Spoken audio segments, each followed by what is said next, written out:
this afternoon. I'm glad to see everyone else here this afternoon. We're going to go ahead and get started. There are a couple of our panelists that are not here yet, but we're hoping that they will be here shortly. But for the sake of time and questions that we would like for you to ask, we would like to go ahead and get our program started. This afternoon, we have some great panelists sitting up here and our great guests in the audience. And my name is Representative Pam Dickerson.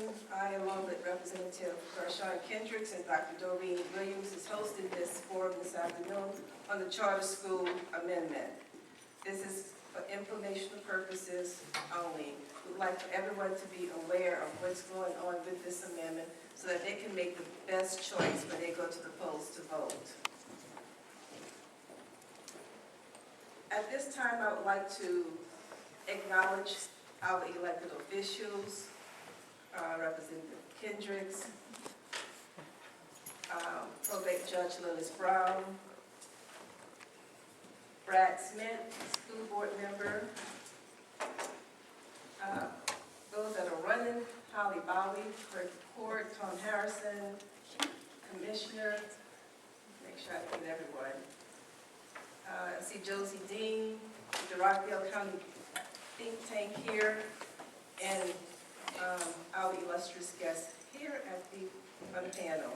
They will all introduce themselves to you and give a little brief overview of who they are as well. From that point, I will hand the program over to Karen James, our moderator for this afternoon. So without any further ado, thank you.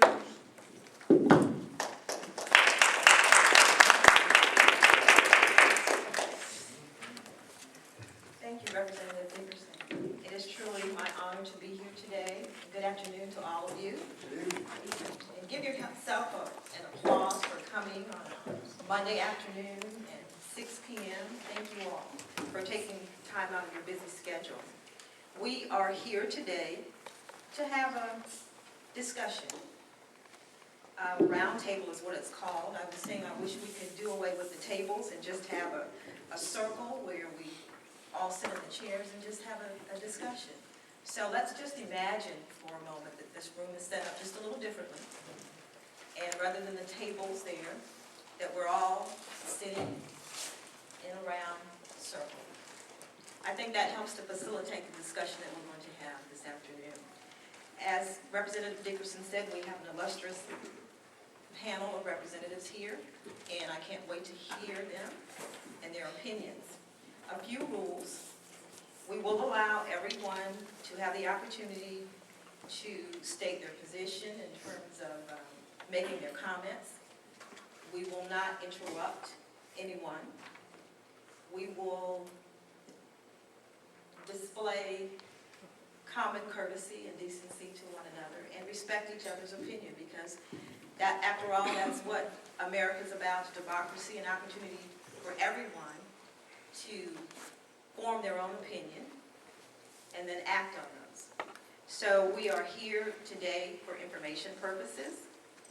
Let me put on my glasses so I can tell you the rest of the things we're going to do today. There are time limits. So to my head table, if you would please adhere to those time limits. We do have to be out of the library by 8 p.m. on the dot. We have first up legislative history by our state representative, Darshawn Kendricks. And that will be 3 minutes. Good evening, everyone.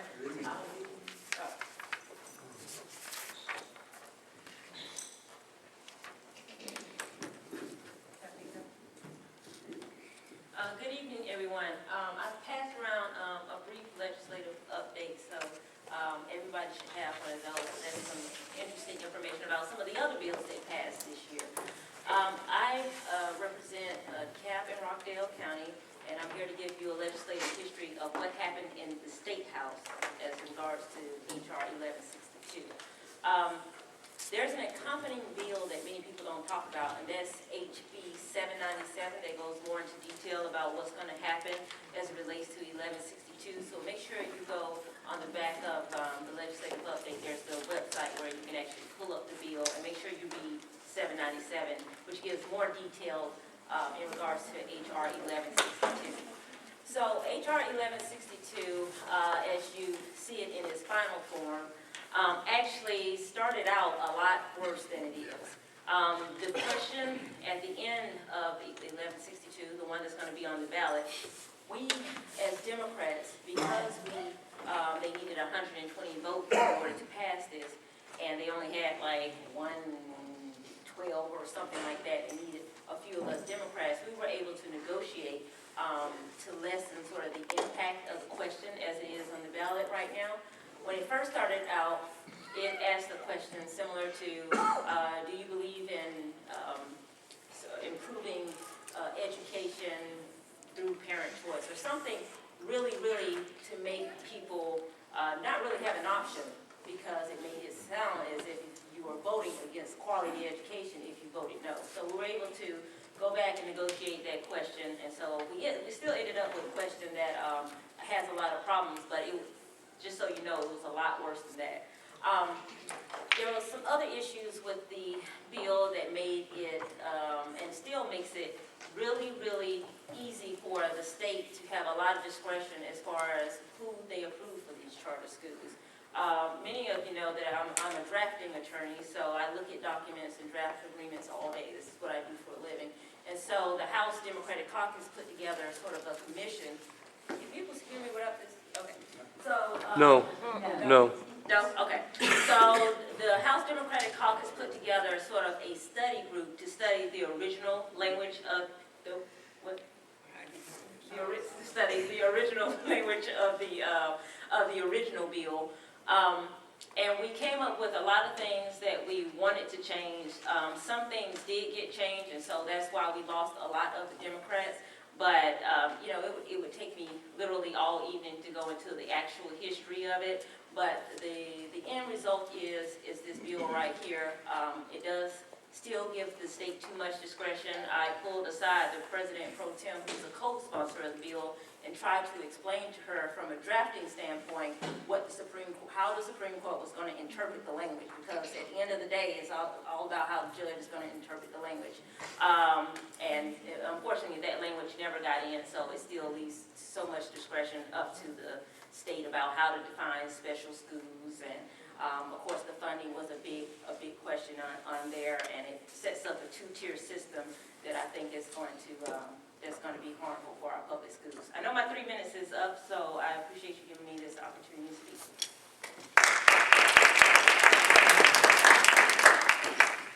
Thank you, Representative Kendricks. And just for information purposes, I'll read the question. It says, shall the Constitution of Georgia be amended to allow state or local approval of public charter schools upon the request of local communities? And you'll say yes or no. Okay, on to the next portion of our program. We have here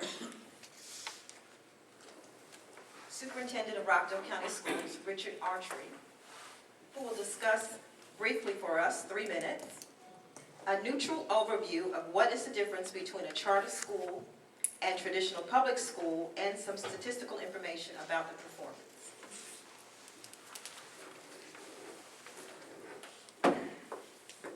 Thank you so much.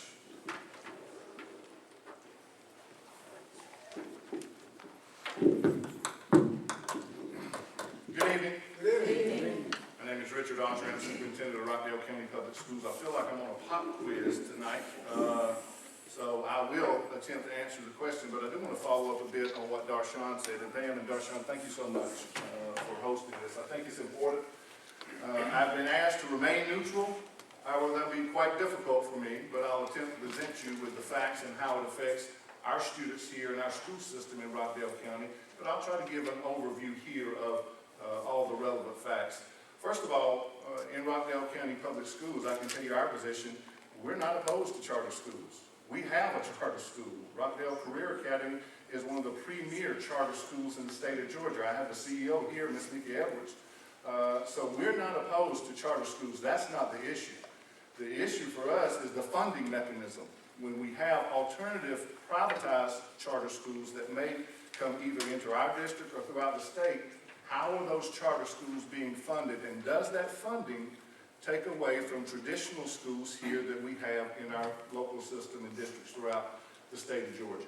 So again, charter schools, by definition, really allow you to have some flexibility and waiver capacity of certain state, local, or federal requirements.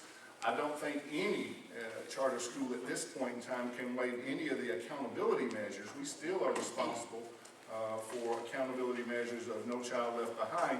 But for instance, our charter school at the Career Academy, we waived certain requirements for certification of personnel.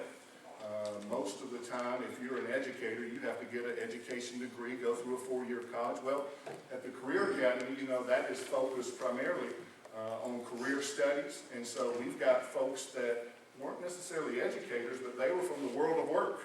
They didn't necessarily have education credentials, but they certainly had world of work credentials. And that's one of the waivers that we applied for and received as a part of the charter. There are numerous waivers, I think, that other charter schools may invoke, and those are too many to list, and certainly you'll have to research specific charters to find out what exactly they're waiving. I will tell you, you asked about performance. I'm glad I brought my notes with me. All I can give you is Georgia traditional schools, our traditional public schools versus charter public schools, and the AYP information, adequate yearly progress. Many of you may be familiar with that acronym, AYP. It's changing a bit right now, but AYP as it was in 2010, 2011, 73% of Georgia traditional public schools made AYP. Of the charter schools that were throughout the state of Georgia, 70% made AYP. Again, those are just the rough statistics, the gross overview statistics that I have. But I do want to add, Darshawn mentioned too, that I know that there was much discussion and debate about the question, the ballot question, as she alluded to. But I also want to mention, you will also read the preamble. It was stated before the ballot question, but the preamble that you'll see also mentions this will provide for improving student achievement and parental involvement through more public charter school options. That to me is concerning because, again, who wouldn't vote for that? Who wouldn't vote for improving student achievement and parental involvement? I'll do that right now and stand before you right now. I want more student achievement and more parental involvement, charter or no charter. And I would submit to you that while I'm certainly a public school advocate, I've seen good charter schools and bad charter schools.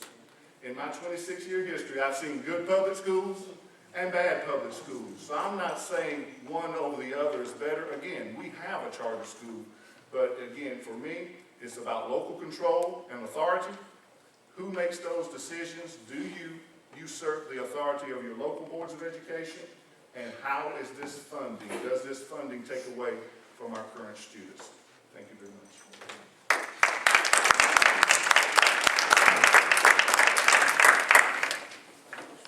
Thank you, Mr. Autry. I think you did an excellent job in remaining neutral. Thank you. So we'll also give you an opportunity to tell us how you really think about it. Certainly, thank you. All right, next, we will begin to hear from our panelists, our head table here. Each of them will be given an opportunity to introduce themselves and also give you and explain their position on the issue. So we will begin with Darlene Hoskins. She is a Rockdale County School Board member. Good evening. Good evening. I did not realize I was going first, so excuse me on that. My name Ms. is Hotchkiss, could you just use the mic? Would that be okay? I could, Thank you. I guess. Thank you. All right. Can I bring notes to it?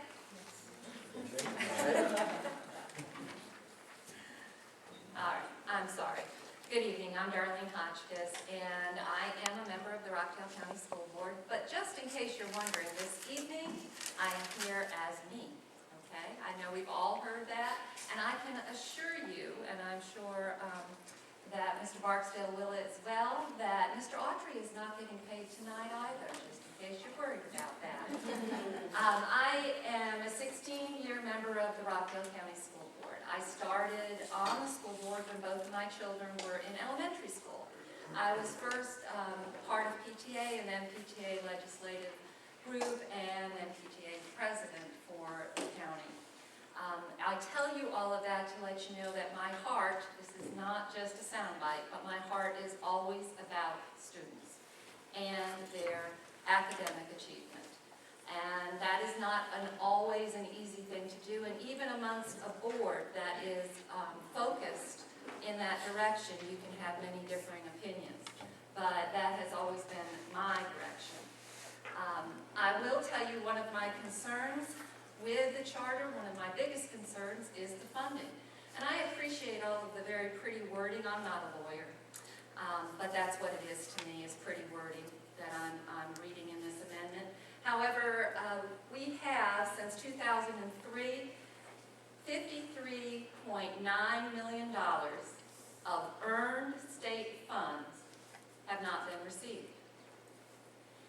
$5 billion since then in austerity reduction in the state of Georgia. Now, my number one question to anyone who is wanting to vote yes, where are the funds coming from that have now been found? And that is the end of me.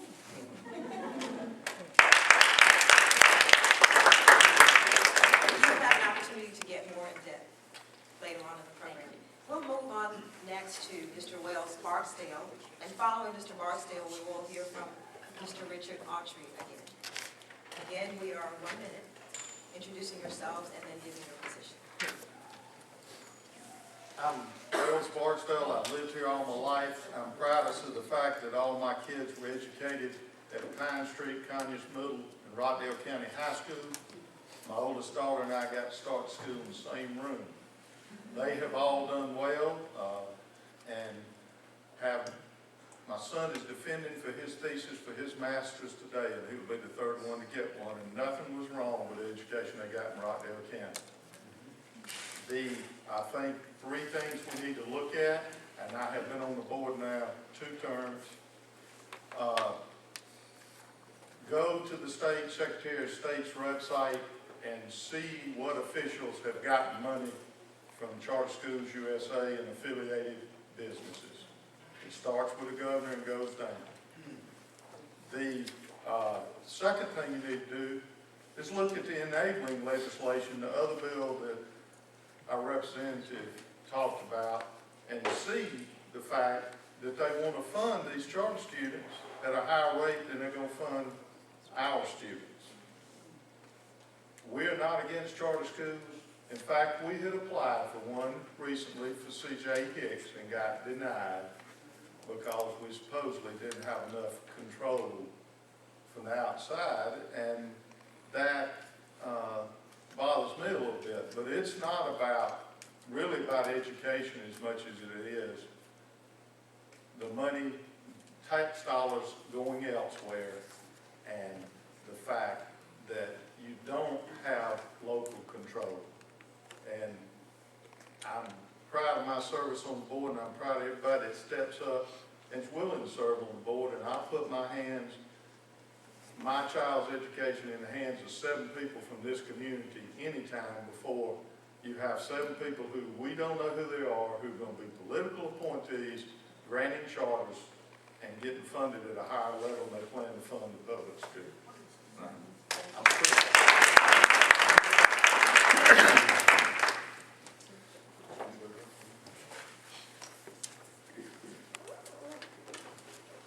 I get to go twice.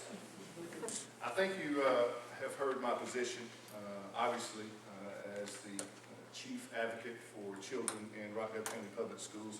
I'm not in favor of Amendment 1, but it's not because I'm against charter schools, as I mentioned. We are pro-charter schools and pro-innovation. We want to have alternatives and options for our students. In fact, the vision that many of you may have read in the local media outlines from our strategic plan that we're going to open up district lines to all students. We're going to create magnet schools, charter schools, other options for our students that are specialized programs of study. I've mentioned before, and I've said this, and I've got raised eyebrows before, but I don't think a high school diploma anymore is enough. I think you've got to have a specialized area of expertise, and that's what we provide at RCA with our 22 career pathways there.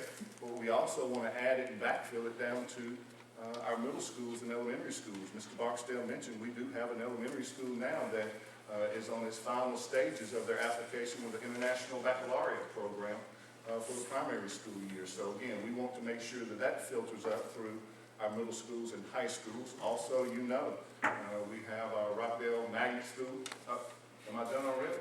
Rockdale Magnet School. But here's what I want to mention, and I'll close with this if you don't mind. My biggest issue is, and you draw your own conclusions, but what this does is set up a dual funding system. In other words, you've got a state funding system and you've got a local funding system, and both of those are the authoritative bodies that make those decisions. I have a very difficult time relinquishing taxpayer money and local decision-making control to state legislators, no offense, and in the capital that are far removed from what our needs are in Rockdale County. I just can't condone that. I just can't support taking the decision-making authority from our electorate, which is you. If you don't like what's going on in our school system, you have a vote, as you just did here a few months ago, and that's the control that we want to have. We've got great schools here in Rockdale County Public Schools, and certainly our reputation precedes us, and we want to continue that. Thank you. Thank you. So what we've heard here so far are from our school board representatives. So next we will hear from people who actually have their feet on the ground and they're in the school systems, 2 teachers, and they will introduce themselves. But we will start first with Ms. Berdelia Turner. I think I speak loud enough for everybody to hear me. And I'm so glad to be here, and thank you to these representatives and to the colleagues for presentation. We can discuss Amendment 1 from 3 standpoints: an educational standpoint, political standpoint, and economic standpoint. My colleagues here have said most of it, but so I'm going to take on the educational standpoint. When we look at the Credo report, Ivy League studies, some are pro-charter school groups. The research has shown us now for 21 years, charter schools, there's nothing new about them, that charter schools do as well as public schools or worse than public schools. So the question should be, why this amendment? We already have an avenue by which charter schools are born, and the boards of education are actually looking at those applications, and when they do, there are standards that are set there. If those charters are denied, those applications, there's a reason for that. And then the Department of Education is the avenue by which a person could apply again. So ask yourself the question. The superintendent has really told us everything that we needed to know. We were down at the Capitol too. It was actually a session from capital H, 3 letters. We were just surprised at what we saw. The arm twisting, the deal cutting, the payoffs. This is a big money maker. This is what it is. There will be people appointed by this governor which has cut educational funding. That's how much he cares about education. He has written this language. We were on Channel 2 talking about it with 2 legislators. We talked about it just today with some legislators in our office and to teachers that we go out to. We would vote for this as teachers. Parental involvement. It sounds wonderful. But this is the beginning of privatizing education in Georgia. It's resegregation by class and by color. And it's unfair. And we just have to say it. The governor should be ashamed of themselves and the people who have pushed this amendment on the people of Georgia by misleading them. Thank you.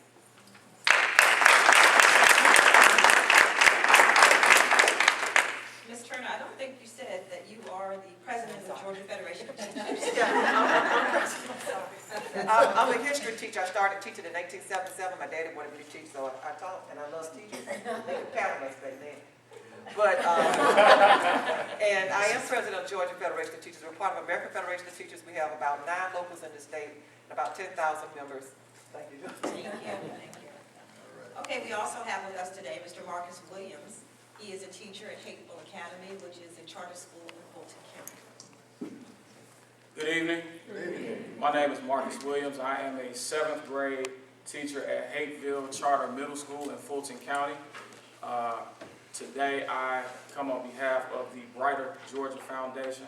And what I would like to say to you all is, I know everybody has their opinion, but as a teacher who has taught in the traditional public schools, the Atlanta Public School, as well as in Fulton County, and now in a charter school, I know everybody has their concerns, but every county is not as astute as Rockdale County when it comes to ensuring that your children have the best education. Some of the bigger counties do get left out. Some of the students are not always accounted for. And I believe through my experience and what I do, where I'll be going tomorrow morning, the type of autonomy and freedom that I have in my classroom, I believe that charter schools are a great alternative if traditional public school is not your option. Some charter schools are not for everyone, but I encourage you, if you have any questions about charter school funding, please attend your local charter schools board meeting. I'm pretty sure they will welcome you with open arms as they do at my school, and they will not hesitate to answer any questions. Thank you.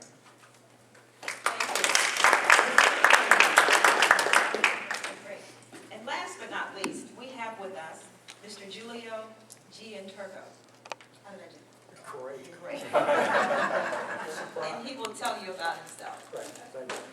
I appreciate the opportunity to be here. I'm Julio Gianturco, and I'm a child of Italian immigrants from many years ago. I went to Catholic grammar school, so I got my share of spanking. I say that. And I'm proud to say that I'm a product of the Fulton County public school system. Now, this issue is much bigger than Rockdale County. I can just tell from the enthusiasm here at this table and in this room, you are behind your schools, you're open to charter schools, but as we just heard, there are many areas that are not. And I'm just going to give you the big picture from a business perspective. I sit on I'm the chair of the CEG here in Georgia, which is Center for Educated Georgia, which is basically a business group to influence policy here in Georgia to make it better for business. The hard truth is that we always hear about this in the election about jobs, and when businesses look at coming into the state of Georgia, they're looking at 5 things. They're looking at incentives, they're looking at taxes, they're looking at public safety, infrastructure, and education. And unfortunately right now, for businesses that look to come into the state of Georgia, we're not ranked very, very high. And from my perspective, when you're ranked where we're ranked, we have to look at other ways of doing business, other ways of educating. Every time I've been in business and it was time for a turnaround, the only real way to do it was to have some standalone entities who had some autonomy to try different things. And then over time, those entities start to talk with the traditional entities and everything gets better. And that's the process that we're going through in Georgia. So from my standpoint, from CEG standpoint, we are pro this amendment. Okay, so thank you very much, and we certainly look for the opportunity to hear more on your position as to why we should vote yes for Amendment 1. All right. Now that we've gotten all the preliminaries out of the way, we will move on to questions for the panelists.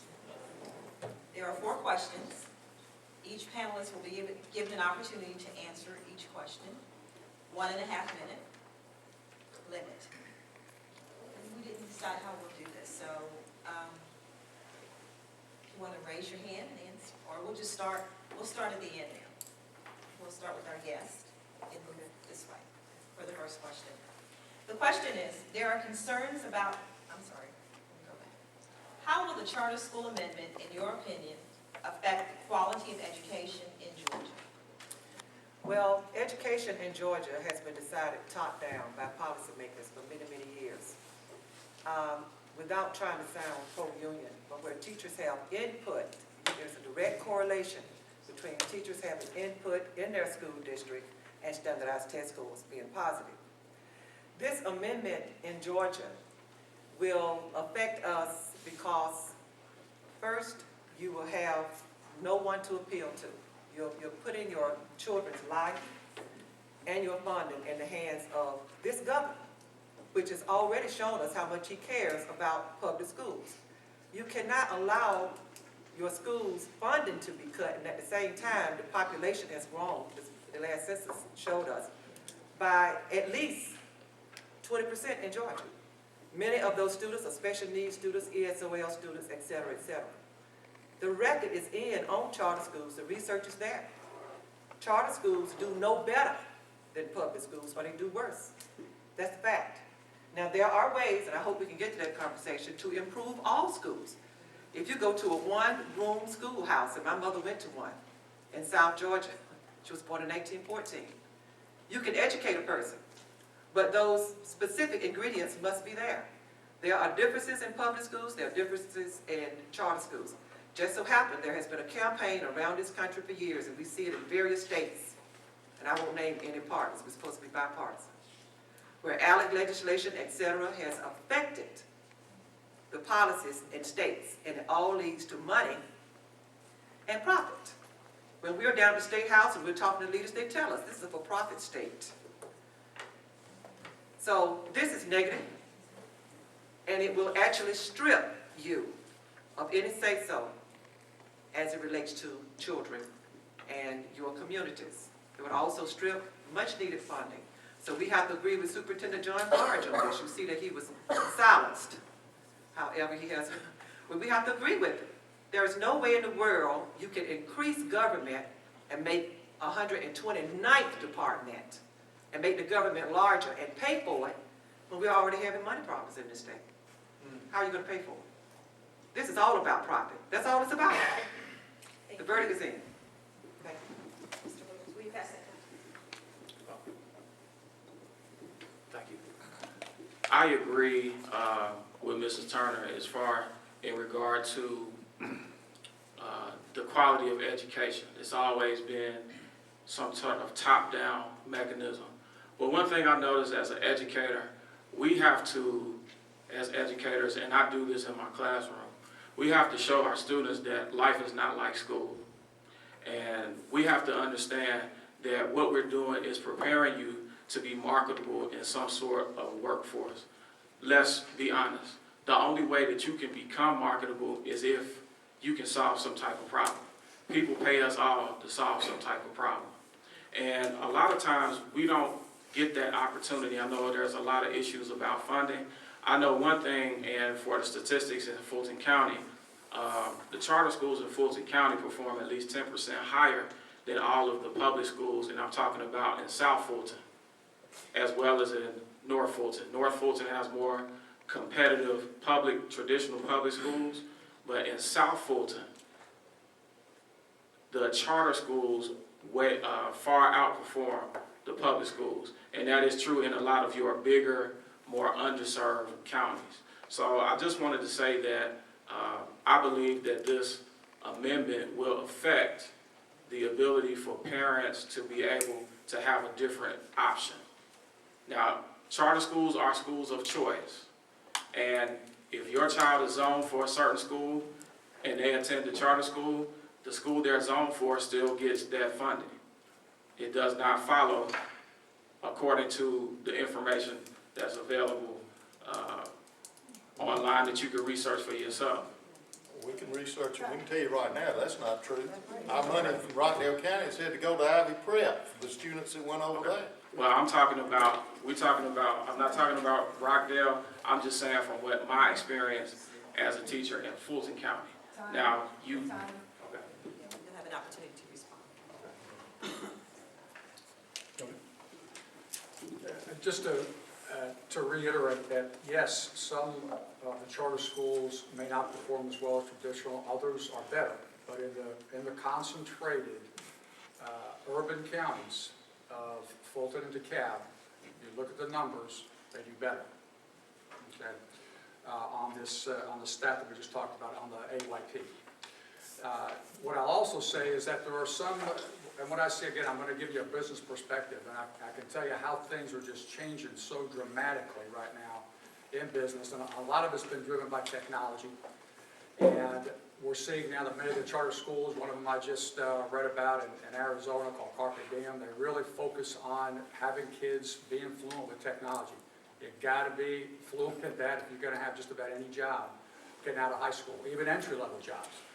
So even though some of them may not perform as well, at least there's experimentation going on to see, okay, what works, what doesn't work, and what can we leverage across the entire state so that we can get that rating to go up. Because we need to do that from a business perspective. That rating that we have right now on overall education, Rockdale County excluded, has to go up. And we believe charter schools is part of doing that.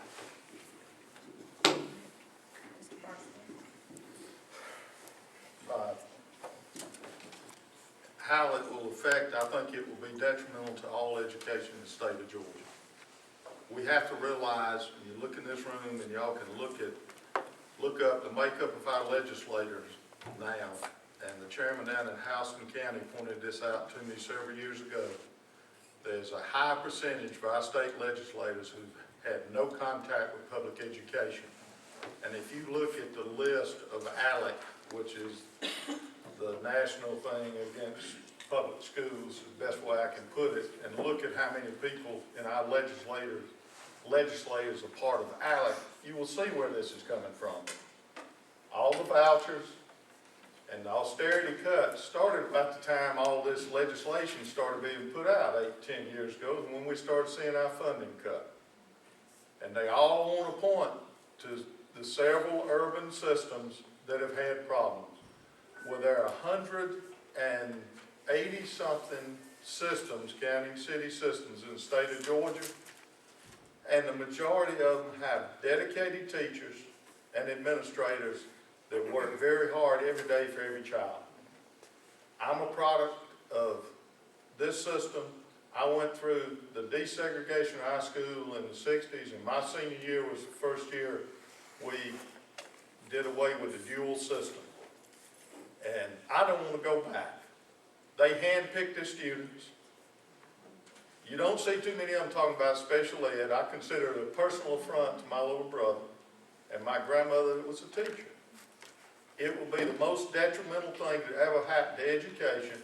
And he says it's about business. Yes, it's about Charter Schools USA, who wants to come in here and manage all these and get part of the money that's going to be 2.5 times higher than the funding we're going to have for our individual students, the way I think the legislation is written.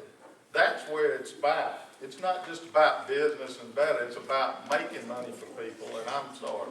I'm too damn bad. I don't think any one of us wants you to be sorry. How will the charter school amendment affect education in Georgia? Well, let's see. I think we did this back in 1954, separate but equal. How did that affect the education in Georgia? Florida has done this from a business standpoint, and education is the #1 business in Florida because of this right now. We need to remember that there are ways to produce quality students for the workforce. And I appreciate Mr. Williams making the statement that Rockdale County is a great school system. We know that. But we are no different in what is available to others. If the state wants to step in because they're not happy with how education is being handled in certain counties, in certain communities, they have all of those resources at their disposal. This is not the way. As stated earlier, we have a charter, and it is business-oriented. We're nothing new. We didn't invent the wheel. But it can get done, and this is not the way to do it.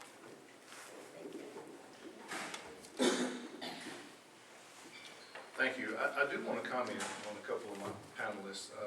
First of all, Ms. Turner, if you're still a teacher, I want to talk with you because you certainly can work in Rockdale County that you desire. And Marcus, I do appreciate you. You're a teacher too. You're in the trenches as well, whether you're in a charter school or public school. You're doing God's work, working with children, whatever the setting is. So thank you so much. I just want to comment on a couple of things that the panelists have said. They've definitely talked about a business perspective and being marketable, producing citizens that, or students that can move into post-high school options, right into the workforce or post-secondary options. That is certainly something that we have to look at. And you're right, sir, we all have to go up. And I don't think Rockdale County is excluded in that. I think Rockdale County certainly has areas in which we need to go up as well, and we need to have tighter connections for economic development. So we're not immune to that, but I don't think that creating a governmental body that takes away the authority of our electorate, of our communities, and our board is the way to do that. I just don't. And so I don't want to belabor the point, but I do want to mention that that's certainly something that I think is going to be detrimental. One person mentioned, I think it was Ms. Turner, mentioned the fact, and it may have been Wales, mentioned the fact about follow the money trail, follow the paper trail. Let me just tell you, as far as donors to the campaign to get this amendment passed, 96% of those donations were from out of state. Alice Walton, who is Sam Walton's heir of Walmart, donated $250,000 to the cause here in the state of Georgia now. This is to push it through the state of Georgia. K-12 Inc., which is a privatized company, for-profit educational management company, $100,000, and Charter USA, which is another privatized for-profit company, another $50,000. So again, you got to look at motives as to why this happens, and I'll let you draw your own conclusions.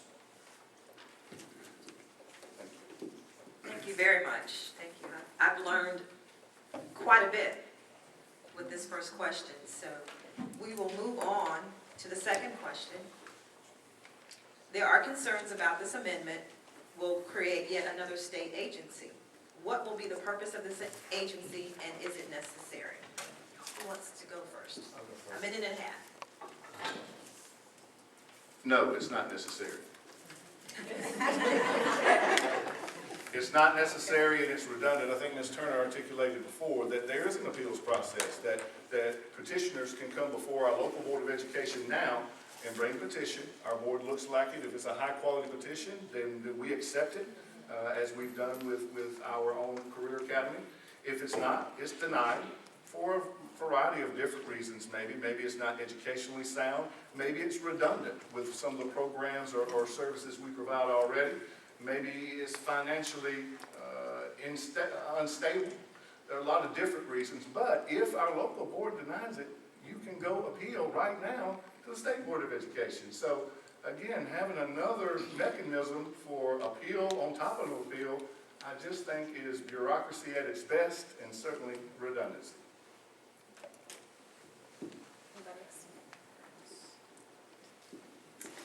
Will this create another bureaucracy? Yes. And that we all can see that. We don't need this. We have, as Rich said, we have the components in place to tell the local Board of Education, yes, we do want a charter that might be turned down. The state has that right to step in now.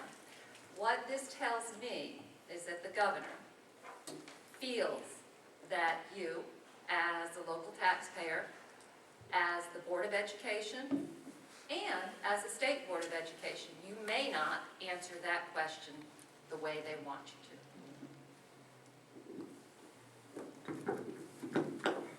When our Constitution was passed in 1983, or whenever it was the last time, it was probably the most work done on any revision and amendment of the Constitution. It provided that education be placed in the hands of the local citizens of each county or city. I do not feel like that ever needs to be taken away. Not only will they be taking that away, but they'll be creating a bureaucracy of 7 people appointed by whoever, the governor, or I don't know exactly how that is, and I apologize for that. But you know they're going to have people, somebody's got to review all these applications, and there's going to be a bureaucracy set up. And I don't think we need it. We have a State Board of Education. We have a charter here. We would have more. And probably will if you look at our strategic plan and what it provides for in technology and everything for the next 5 years. We're going to want them. But I'd rather the State Board of Education be passing out than 7 other people. And look at the funding mechanism. There's no reason any student in this Georgia state of Georgia accept special needs students, and students with disabilities should be funded at a higher level than any other student in the state of Georgia.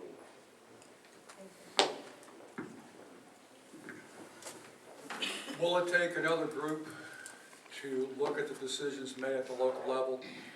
The answer is yes, it will. How is it funded? It's going to be funded by the charter school system. So when you have charter schools that have to who want to appeal a local decision, they do have an administrative fee that they're going to have to pay to get that thing reviewed. So no money taken out of the current budget. I want to make sure Let me correct, wait a minute. You're saying it's appeal, this is not an appeal process. Hold on. Let's let him complete his that statement. review that we're talking about at the state level is going to be paid for by the charter school. Okay, 3% administrative fee. All right, it's very clear. The other thing about the funding, which I want to make clear, which we just heard about before, is that when that charter school gets open, it does not take local money. It takes state and federal, and that 50% gap that they have to self-raise. So it's not as if it gets funded. That local money stays local. The only thing that they take with them is state money and federal money, and the rest, they have to go ahead and absorb that, and they have to raise that on their own. So those are the numbers. It will require a separate bureaucracy, a separate agency, yes, but it's going to be funded by the charter school system.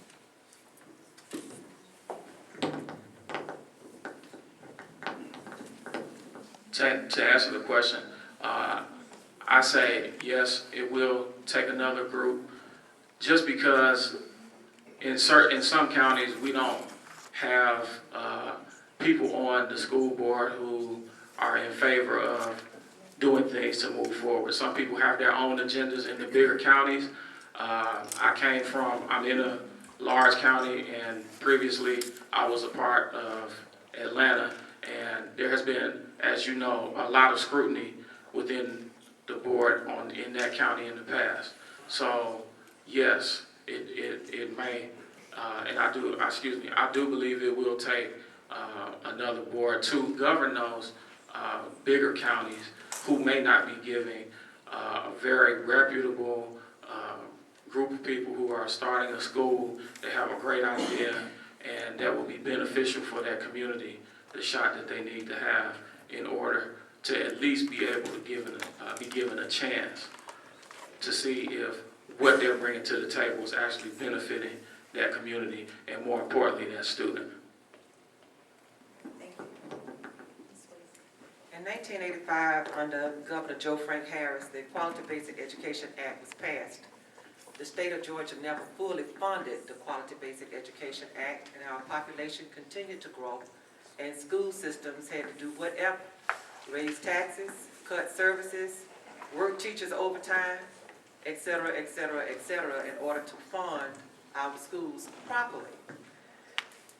This other agency is necessary if you want to guarantee the people who are requesting for profit schools get those for profit schools. That's the only reason why it's necessary. I can't say that enough. This state has shortchanged our children already. And there is money that's due Rockdale County and the other 180 school districts that's being held up at the state level right now. That's actually seed money for these for-profit schools. It is not necessary. Thank you. Audience, you have an opportunity to prepare questions, and please hand those to Ms. Williams. We have one more question that I will ask the panel, and then we will entertain questions received from the audience. And that question is, and some of you have already alluded to it, but if you can expand, what will be the long-term effects on education in Georgia by either passing or not passing this amendment? I think I want to start with our businessman.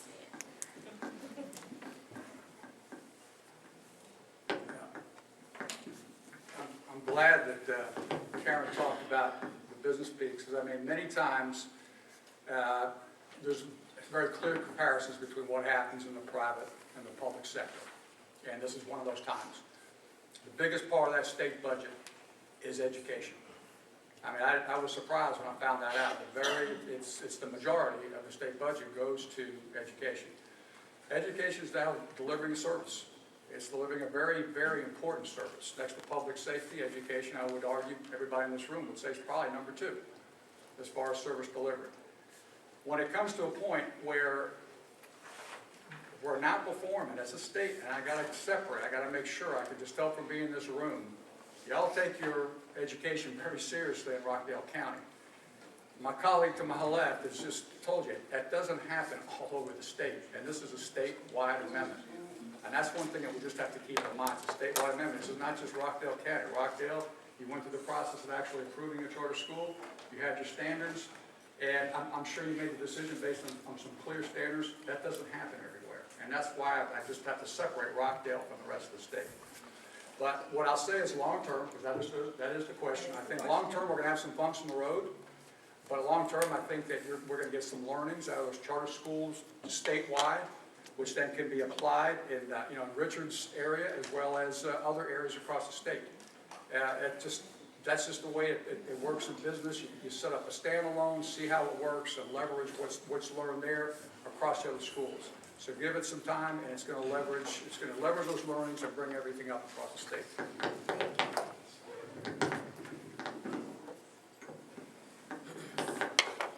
I believe the long-term effects, I agree.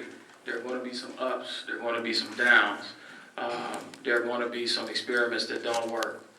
But I believe there will be far more that will be more positive and more profitable for those students and parents to have those options. And I can speak from my own experience. When I look at the students, my school was started in 2004. This year we'll have our first graduating class, 2013. And those seniors will leave with credits toward aviation, mechanic, auto mechanic credentials, and also dental hygienist or whatever area of dentistry that they're interested in. And of course, I'm leaving out a couple more.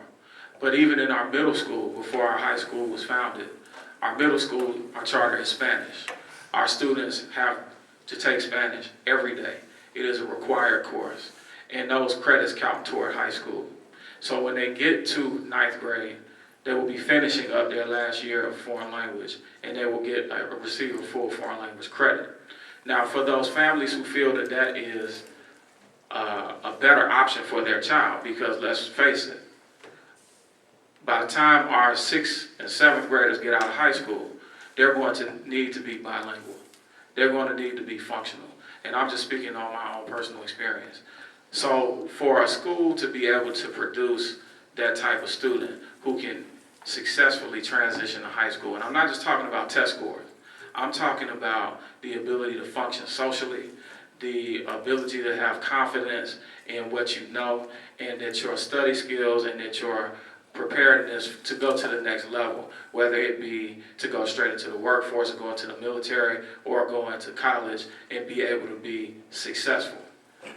So I believe in the long term, we will produce more of those targets that those individual students and families set for themselves.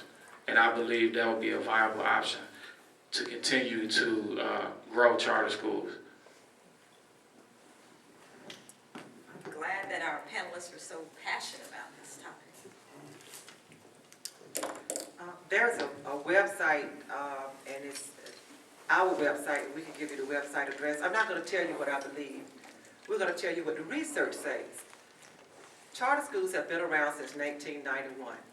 In fact, the American Federation of Teachers in the late 80s under Albert Shanker, one of our late presidents, was one of the major proponents of charter schools. His widow reports to us now through the Charter Institute that upon his dying, this was out of her own mouth, and we can give you the information, that he regretted the day that he ever stood up for charter schools. They had become hotbeds for profiteers. the long run effect. We already have a mechanism for charter schools. The charter schools are growing. But the research shows us that charter schools do as well as public schools, or worse than public schools. The verdict is already in, it's not about belief. I would like to say something about some of the charter schools that are touted in the press. The Ron Edmonds Institute, Ivy Prep, etc. The school in New York, the Waiting for Superman movie that we've all heard about. What is not told to the public is that when you have wraparound services for children, they succeed. And if we can account for the economic differences in our society, our schools do better than schools in countries such as Finland. So if we strip more money from public schools, what happens to the masses? What happens to the great democracy here? We should be working on what we know improves public schools. And you won't do that by taking more money from them. Mr. Archer? You have the last word. That's dangerous. I certainly think there's a number of long-term effects that we have to be cautious about. Number one, the austerity reductions that we mentioned early on will never be reinstated. To give you a real-time figure, really, Ms. Hotchkiss alluded to 53 million already in Rockdale County. Really, that number is 62 million at last count since 2003. That will never get reinstated if there's an alternative funding mechanism involved. Just this year, 10.7 million for 2011-12. Let me give you an idea what 10.7 million means. That's 160 classroom teachers. That's going to have a significant effect on your operations, how you schedule students, how you teach students. It significantly affects our achievement and how we operate. I would like to say one of the things too that's been alluded to, I worry about the haves and the have-nots. It was alluded to by Ms. Turner. I worry about that. I'm very concerned about that type of model being pushed forth. And Marcus, with all due respect, he even stated it, some charter schools are not for everyone. That's exactly what I worry about. Public schools are for everyone, and we welcome everyone through our doors.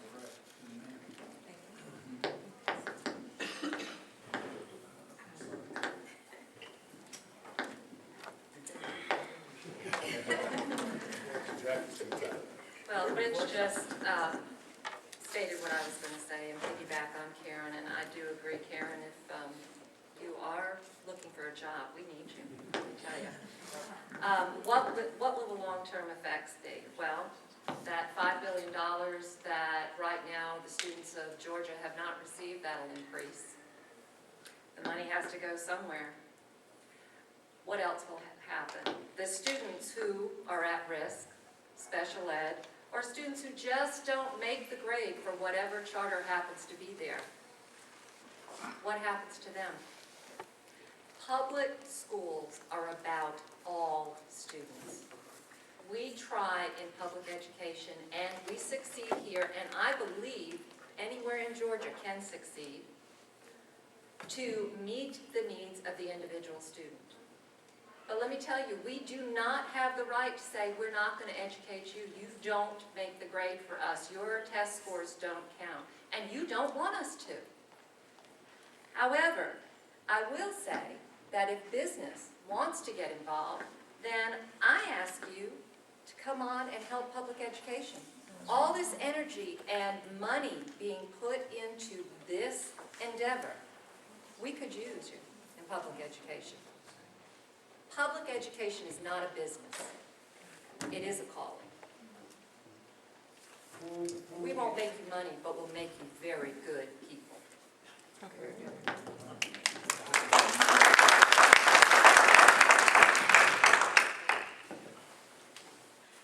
When I stand up in front of court, I have a tendency to talk.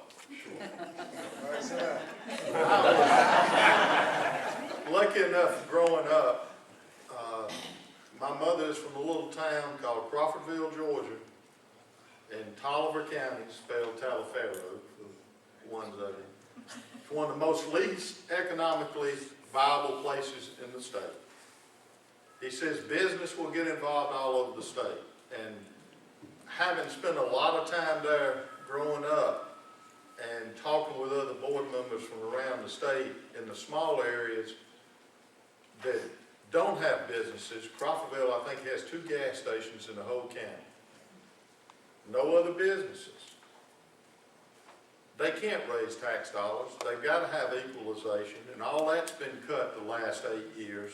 The state, you're not going to see charter schools spring up.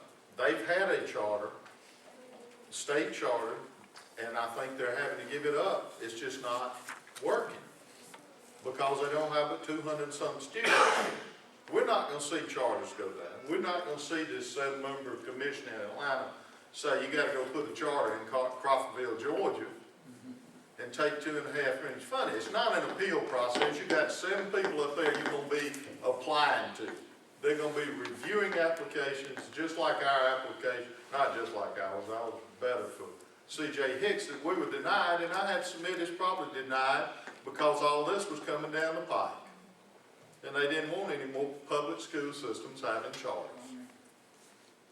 And so the business and all that aspect of it, it sounds great, and you hear him refer to everything not performing in Metro Atlanta. Where there are people and there are tax dollars, they're going to go after, they're going to be coming after the local dollars. It's going to happen. It's just the first step. But we need to realize that, you know, we're all in this. And right here, we have a strategic plan that's loaded with technology. Everything they've talked about, we do here. And are planning to do it more, and I think I've probably gone over. Thank you. Thank you very much. Okay, so I think we've gotten quite a bit of information thus far on both sides of the issue. How many people's made up their minds yet? Okay, questions from the audience that we've received, and I'm not sure who this will be directed to. If one of our legislators or our panelists can answer this. If this amendment fails, will this mean that there will be no more charter schools? Okay. There will be charter schools. Charter schools continue to grow. You can apply to your local boards of education, and if your plan is sound and successful, you're granted that charter. If it is not and you disagree, you can apply again, but you can also go to the Department of Education. This is why this is not necessary. And remember, I called it a session from capital H with 3 letters following it. It actually was. It was a business move. We saw those lobbyists, we saw the payoffs, we saw the arm twisting. And we are looking at, as American Federation of Teachers, what's happening in other states similar to Georgia. Anyone else want to tackle that question for us? No? Okay, great, thank you. Has the Georgia Budget and Policy Institute taken a position on the amendment? If so, what is their position and why? Does anyone have any information on that? Sorry, Georgia what? Georgia Budget and Policy Institute? I'm not familiar with what that is. Who had that question?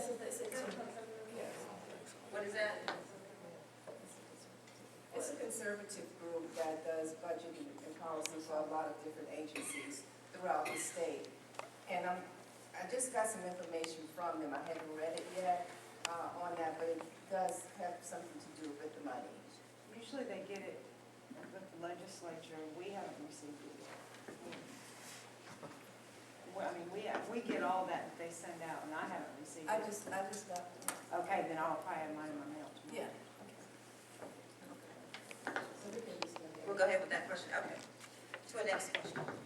When a new public charter school is established in a district, is it open to all children in the district? Can all children get in, or are some children left out? Take that. For ours, and certainly, again, you have to define different definitions of charter schools these days, but for public charter schools, by definition, absolutely, they're open and available to all students. that's the way we want to continue to operate here in our county, and I think throughout the state. I don't know necessarily through the provisions of 797 what exactly that entails. I am a little concerned as I reviewed the actual fine print of 797, and Darshawn mentioned this is the actual mechanism that allows the constitutional amendment to be carried forth. The commission duties would include, and there's 13 listed here, but what I worry about, even though we may start off with a certain understanding and a certain definition, that commission of 7 people, one of their duties is to review and recommend any needed legislative adjustments. So in other words, there's your catch-all. We're going to start off saying all these things that the public wants to hear, but we reserve the right to make any legislative changes at a later date to suit our particular agenda or purpose. So that's just my interpretation of. And those legislative changes would not have to be passed by as many members as a constitutional amendment has to be passed by. Oh, they heard it. Loud and clear. Any other input? Okay. All right, we have a part 1 and a part 2 question. This is first part to Ms. Turner. Please compare Rockdale County's charter school process and success with other counties across Georgia.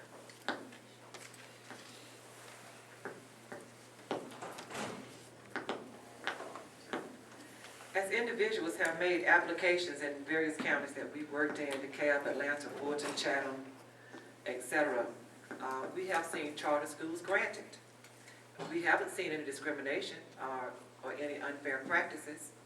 We have, though, questioned when those charter schools applications were not granted, and we found 2 or 3 reasons. They were not financially sound or not financially accountable, or their curriculum and the structure was not one that would be approved as practices and standards should dictate. So we found the process to be very fair in regards to local boards of education. That's why we were, as teachers, so set aside when we saw this going on, especially from our lawmakers that we look up to. Thank you. This is to the panel. What would it be like to support current charter school and magnet school efforts instead of creating another layer, better still supporting innovations in public schools? Do I need to repeat that? What would it be like to support current charter school and magnet school efforts instead of creating another layer, and better still, supporting innovations in public schools? Can I see your hand, Mr. Parsons? I think since Dr. King arrived here 8 years ago now almost, and we did our first strategic plan and looked at innovation and new programs, and we have since done the second 5-year plan that goes even further. And with theme schools, we realized that a lot of our kids that walk in have more technology in their hand than we have in the classrooms, and we have 21st century classrooms. So the innovation has got to be there, and it's a big part of what we're doing here, and what also, quite frankly, the state's looking at would race to the top in ways to get it in virtual campuses and those things. I think that with the current charter legislation we have, systems and individuals have a right if they comply. But I feel like, too, that any charter school in Rockdale County should look at our strategic plan and be a part of it. We should have that say-so. If it's going to be detrimental to what we're trying to accomplish or not comply with that strategic plan, then we don't want it. I think you have the mechanisms in place now to do everything the question talks about with magnet schools, theme schools, STEM schools, and such. And we don't need another layer of just 7 individuals appointed by somebody saying this school can go here and this school can go there and that school can hire this management company or this other management company, and part of that money and funding is gonna be a pass-through.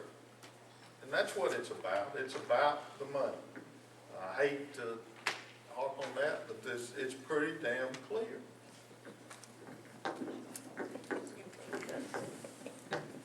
What would it be like? Well, if the state would support magnet, charter, and help with as much energy as it is putting into this amendment, we would have improved student achievement. It's just that clear.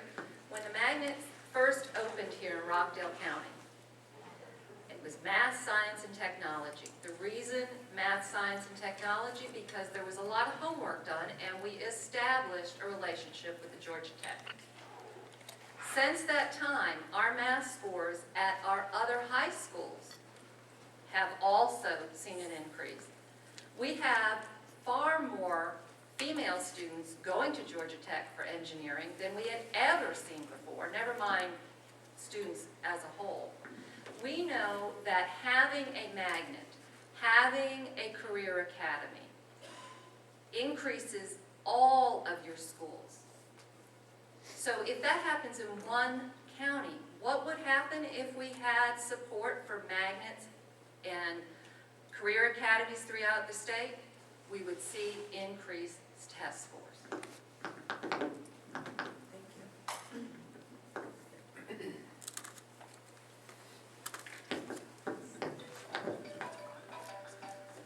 I believe to support charter schools, it just takes an effort from the parent and the family as well as the student.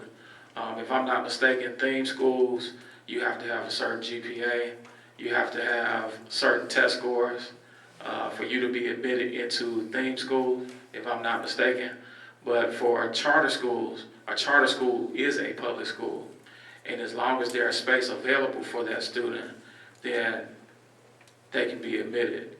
Now, I know that there's a waiting list for students when the school is getting to a point where the student-to-teacher ratio is getting too high. But if that is the case, that student can go back to the school that they were zoned to go to anyway.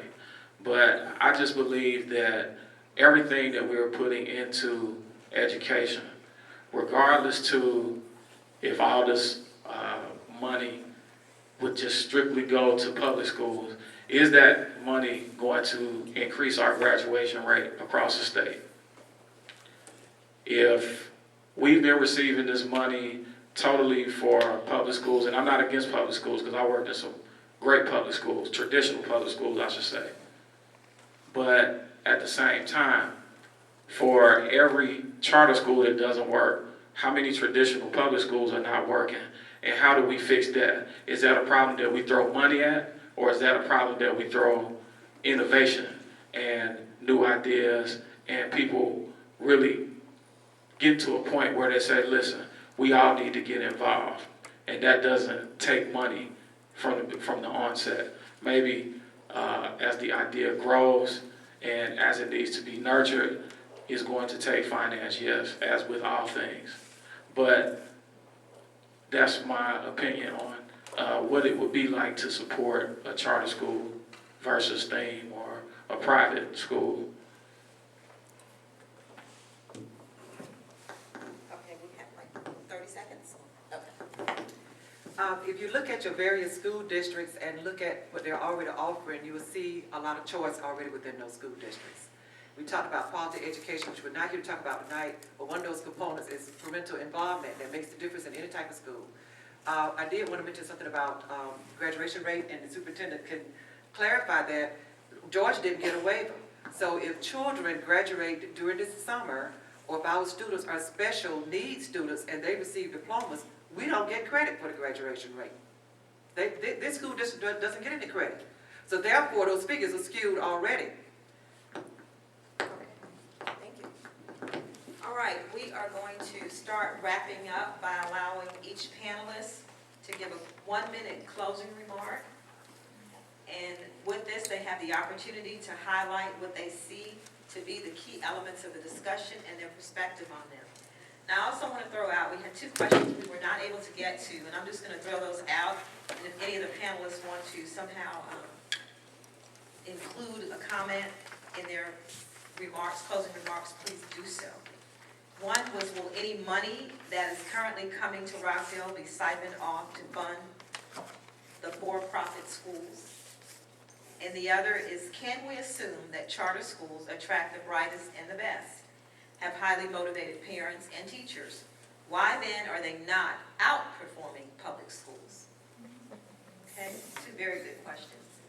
So we want to give each panelist an opportunity for closing remarks, 1 minute.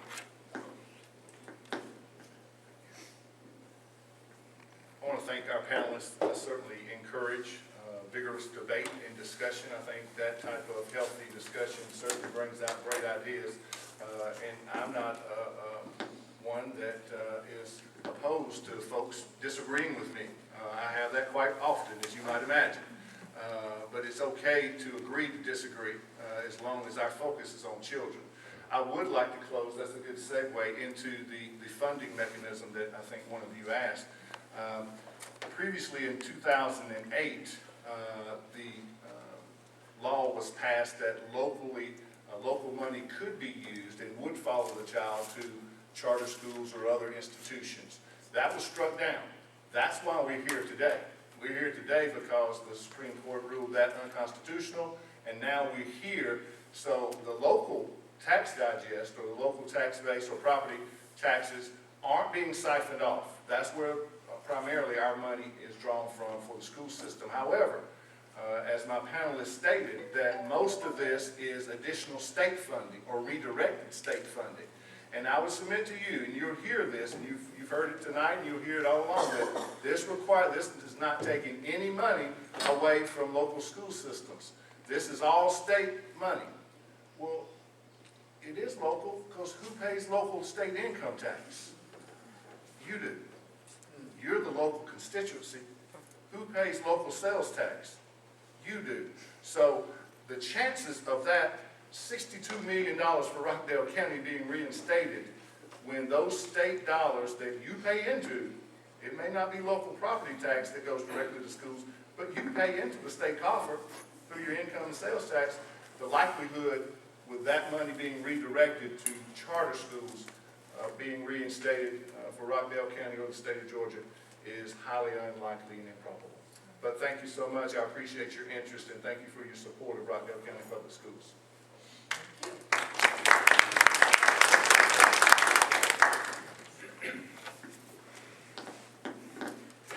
I too want to thank everyone here. And Marcus, thank you for making a very good point about getting involved. You're absolutely right. The number one thing that I hope comes out of all of this, outside of the, well, not the obvious, would be that we do get more involvement. And I want to thank all of you. I honestly didn't think we'd have this many people out tonight. And it is wonderful to see all of you willing to come out and hear both sides of the issue. I told you that I've been on the board for 16 years. I didn't tell you, and please don't throw anything at me, that I was educated in New England. Okay, so I am a Yankee. So Here, here. And I was educated in Connecticut, and there are as many private schools as there are public schools. And there are many different reasons for why people put their children in private schools or public schools. Religion, focus in one direction, having the availability of leaving your children in the hands of someone else, many, many reasons. But I will tell you that to a fault, the private school parents supported public education. The reason they supported public education was our public student, our public educated student, impacts this world just as much as that privately educated student.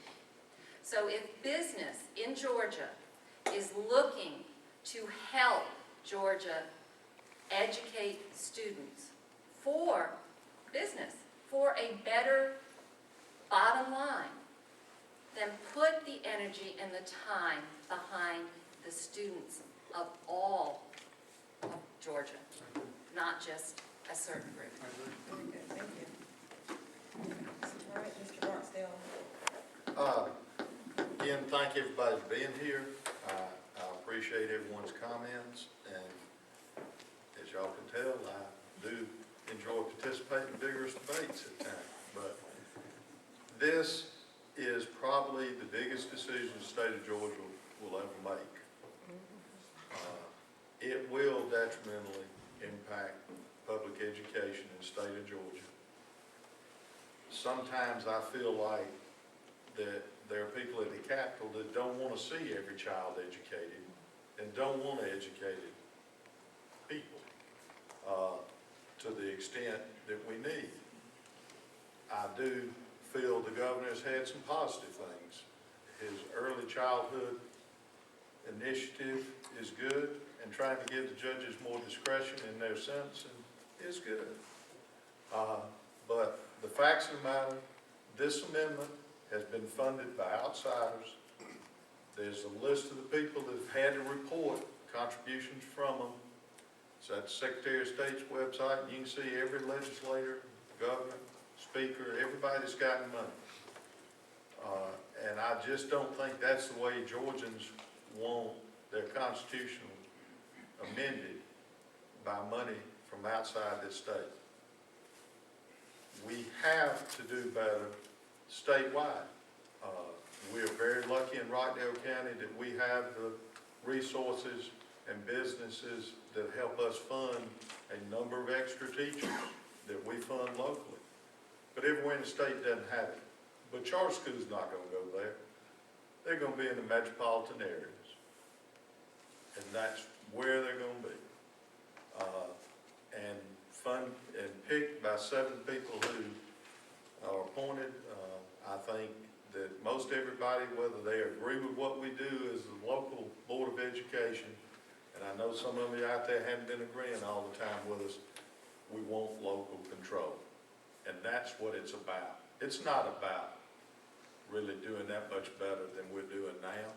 Because quite frankly, when you hear passionate teachers like we have here, we know we're doing as well as we can, but we have to educate every child. And this will not educate every child in the state of Georgia.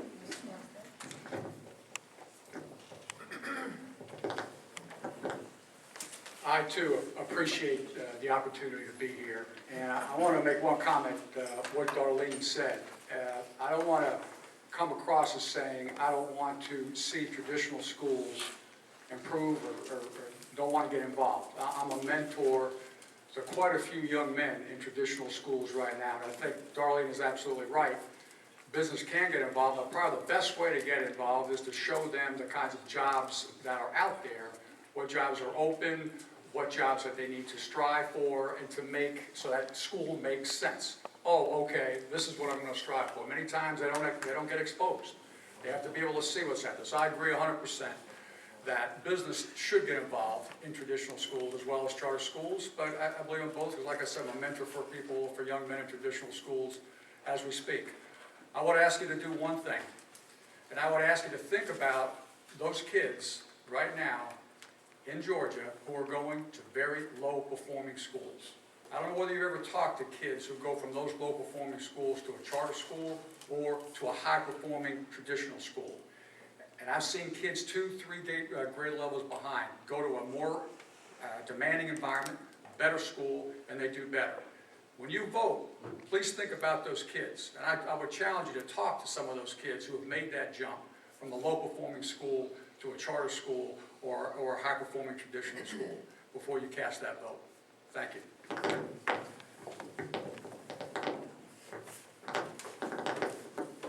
First, I would like to say that I appreciate you giving me the opportunity as a teacher, especially a middle school teacher, to be able to come and talk to all members of the community. What I would like to say is do your own due diligence. Go to the source. If you live in Rockdale County, you have a very, very high quality charter school here. which has been a model for many charter schools all across the state. So if you have questions, if you want to know more, please involve yourself by volunteering. Go to the charter school. Ask, what do I need to do to volunteer? How can I get more information about how the school is funded? And then the same thing applies to your regular traditional public schools, okay? Ask them questions and do your due diligence and get the answers that you need for your son or daughter, your grandson, granddaughter, nephew, or niece. And above all, no matter what type of school it is, no matter what type of performance the statistics lead on to be, you need to determine what is high performing and high quality for your child.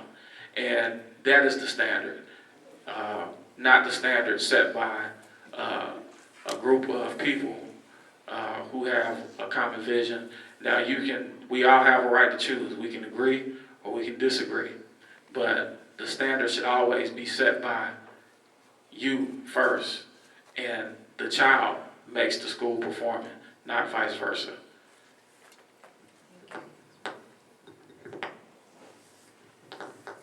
I just want to read just a little bit. I won't take over a minute and a half. Over the past few years, due to massive budget deficits, governors, legislators, and other elected officials are having to slash education spending, and as a result, incredibly, there are at least 30 states in which the state funding for 2011 is actually lower than in 2008. In some cases, including California, the amounts are over 20%. Only the tiniest slice of Americans believe that we should spend less on education, which Georgia is doing, while a large majority actually supports increased funding. At the same time, there's a concerted effort among some advocates, elected officials, and others to convince the public that spending more money on education will not improve outcome, while huge cuts need not do any harm.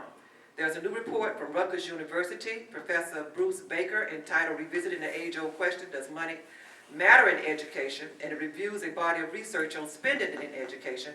And he concludes that despite recent rhetoric, on average, aggregate measures of per pupil spending are positively associated with improved or higher student outcomes, while schooling resources which cost money, including class size reduction or higher teacher salaries, are positively associated with student outcomes. Finally, reviewing the high-quality evidence on the effect of school finance reforms, he asserts sustained improvements to the level and distribution of funding across local public school districts can lead to improvements in the level and distribution of student outcomes. I come tonight as an educator and as a citizen of Georgia all of my life, asking you to join the Georgia Federation of Teachers, the Georgia School Boards Association, the Georgia Superintendents Association, the State Superintendent of Georgia, the Georgia Association of Educators, the Georgia Association of Educational Leaders, the Professional Association of Georgia Educators, Georgia Retired Educators Association, Georgia Parent Teacher Association, Georgia League of Voters, Women League of Voters, NAACP, and the SCLC, and ask you to stand up for all children and vote this amendment down. Thank you so very much. Audience, can we give our panelists a resounding